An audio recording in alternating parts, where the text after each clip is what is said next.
The atmosphere at Belmont Village is vibrant. We're a community built for life. We thrive and promote independence, engagement, social activity. It's an environment where we want our residents to have fun.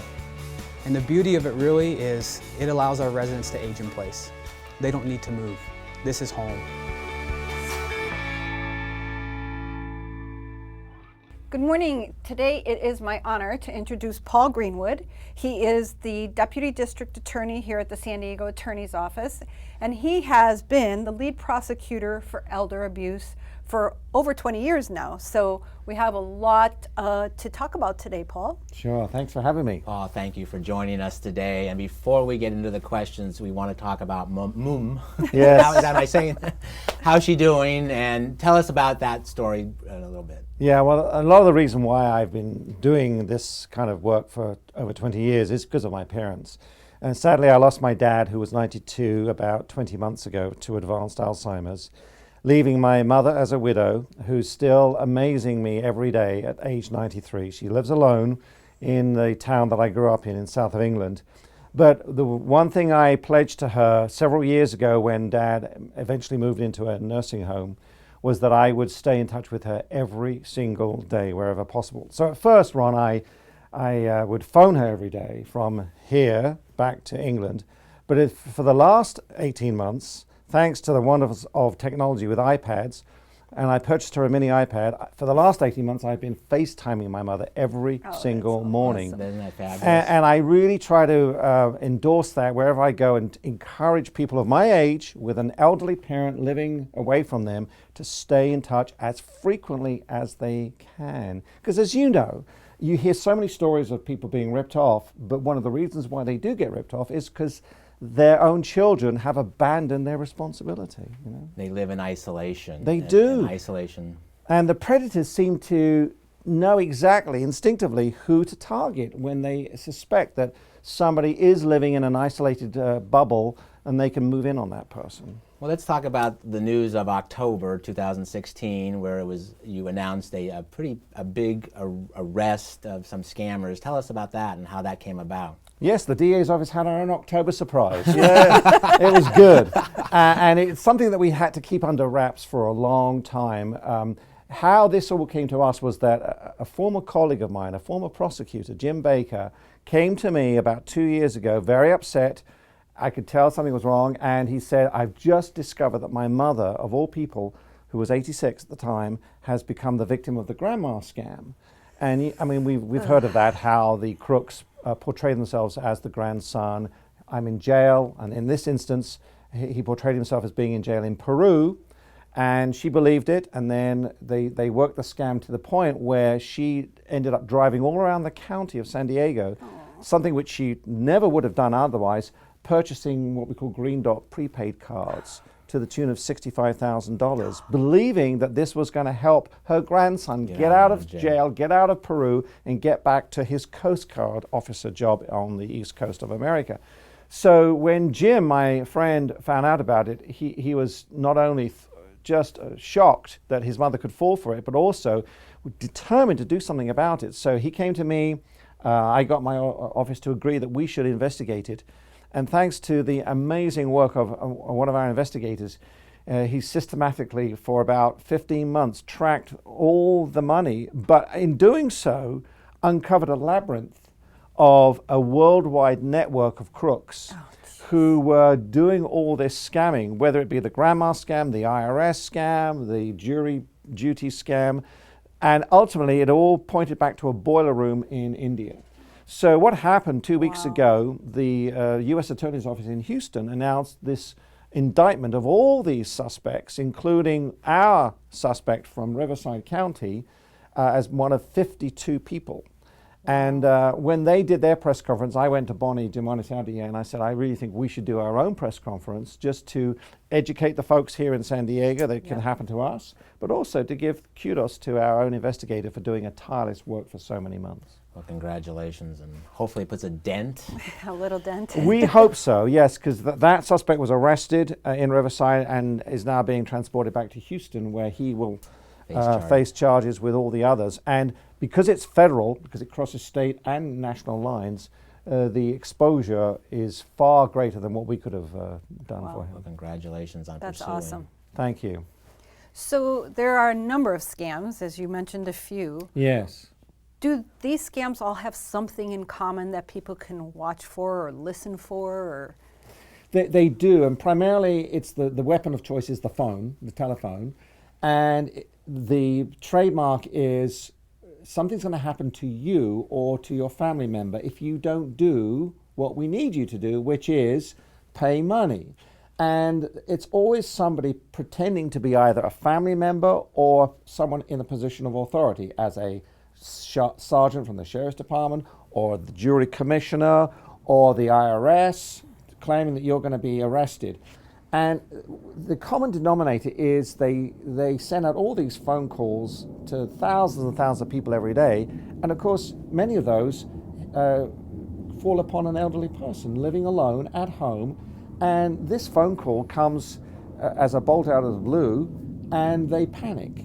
And they don't turn to anybody, because another denominator is that the crooks will often tell them, don't tell anybody, this has to be done quickly, it has to be done in secret, because otherwise something bad can happen to either you or your family member. So without thinking, they are paralyzed into fear. And the other common denominator is the type of transfer of how the money gets from the victim to the suspects. It's typically either through a Green Dot prepaid debit card, which you can purchase at Walmart or and CVS. you can't really trace, right? Which you can't trace. Or now, because the crooks realize that we're onto them with the Green Dot cards, they're asking people to go and purchase iTunes, Apple cards of all things. Oh, wow. Yeah, because you scratch that off the back and they have 14 digits. And as long as you pass those 14 digits on, that can be downloaded anywhere in the world. Oh my gosh. And then those crooks use those to purchase iPads or whatever it is and then sell them on the open market. And I just want you to stress that this doesn't have to be a senior with limited capacity or anything like that. It could be anybody. Well, that's precisely right, because I think our profile is, it's somebody with advanced dementia. No, we've had professionals. I mean, Jim Baker's own mother, the one I talked about at the beginning of this interview, very smart lady, a retired teacher, and she had all her wits about her. The one thing was she loves her grandson dearly. And that's what these predators thrive upon, is that emotional attachment, telling you that unless you do something, your grandson is going to be in danger. And once you hear that, logic disappears, So what is the lessons that we can learn from this? And I know you have something called the top 10 tips. Can you talk about that a little bit? Sure. Well, looking at it from the perspective of a child, an adult son or daughter, if you have an elderly parent living alone, that in itself is a red flag, because we've got to wake up and realize that our elderly parent is today a sitting target. And that's why I stay in touch with my mother every single day, because of what I've learned over 20 years is that there are people out there who will wake up this morning and go, how can I rip off Mrs. Greenwood? That's exactly what's going on. So we've built up these top 10 tips, and many of them are designed to make not just the adult children aware, but also the elderly people aware. And I'm not trying to make people paranoid, but I'm simply trying to raise the awareness out there that unfortunately the days when a handshake was good enough, when the warm, nice, emotional, kind, welcoming voice on the telephone was a nice thing to have happen to you, no, those days are gone. And unfortunately, we have to teach ourselves to be skeptical about everyone and everything that either phones us, sends us a letter, or knocks on the door. And those top 10 tips are based around that kind of attitude. Scary. Scary. I mean, for example, many of us, we may be faced with choosing a caregiver, right, at some point for a loved one. Well, you just don't go to Craigslist anymore. You don't go to the ads in the newspaper anymore. You have to go through a bonded insured agency. And even though people tell me, but Mr. Greenwood, those cost more. Yeah, but you know what? You get what you pay for. And if you don't do that, then the chances are you're opening up to hiring a convicted felon. Yeah. And or even putting yourself at risk by not having the appropriate insurance for those people to be on the property. And see, that's workman's comp. I mean, the whole laundry exactly list. Right. It just explodes. It explodes. You're so right. And these crooks, for example, unlicensed contractors. If we hire somebody who's not licensed and then they trip and fall and they don't have workers' comp, they may turn around and sue you for allowing them onto your property. So. Yep.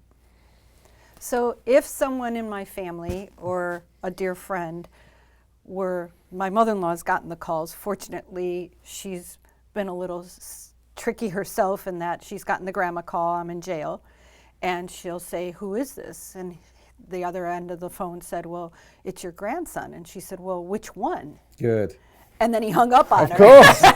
Yes. Because she's not on Facebook, so we couldn't get a name from Facebook for her. Excellent. But I'm sure there are a lot of grandparents who are on Facebook to keep up with their grandkids, and so that information is pretty easily accessible. It's so and true. so someone could call and say, you know, it's your grandson Joe, and then it becomes much more believable. So what advice would you give to someone, like you said, who's so vulnerable, especially a grandmother to a grandchild? Right, right. I just want to reassure people that, for example, the IRS, police, jails, they don't operate by phoning you and saying, hey, you need to send money. We just don't do it that way, thankfully, in the United States of America. It doesn't work that way. Only crooks work that way. So if you do get a call, be very skeptical anyway. And I always tell people, use caller ID, use your message machine. Don't automatically pick up the phone and answer it unless you know who's calling you. And if you don't recognize the number, why don't you let it go to message? Because if it is urgent, if it is important, they'll leave a message for you. And then, of course, if they leave a message which sounds a little suspicious, then do your due diligence and check with your neighbor, with your family, with somebody else that you trust, and say, look, I've had this call, what do you think? And 9 times out of 10, it's bogus, and you should leave it alone. Well, and if you have a message on your machine, is that something that's even more traceable? Yes, I mean, that's always good, because I'm always willing to receive those messages from the public, because then I get the phone numbers, I record them, and then and sometimes on a quiet morning, I will make that call myself, because I want to educate myself by talking to these crooks. And I've talked to so many of these crooks on the phone. I've recorded their messages as well, because I want to learn what script they use, what methods they use. And so I let them take me down the path to see how far they go with it before I drop the brick on them by saying, oh, by the way, this is the San Diego DA's office. Yeah. Well, being in the holiday season as we are, is there a spike in any particular scam? I mean, the IRS is more only a March and April scam, I assume. Right. Is there a spike of any type of scam that we can advise them on in November, December? Not really. These phone calls and these scams occur all year round. But what does happen more often in the holiday season is, unfortunately, your personal safety is compromised with identity theft. We're all very distracted, aren't we, in the holiday season?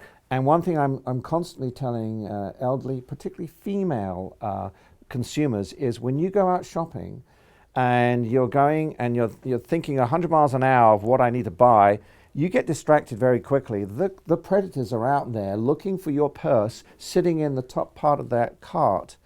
And they will distract you very quickly, and they work in pairs, and they'll unzip your purse and remove your wallet.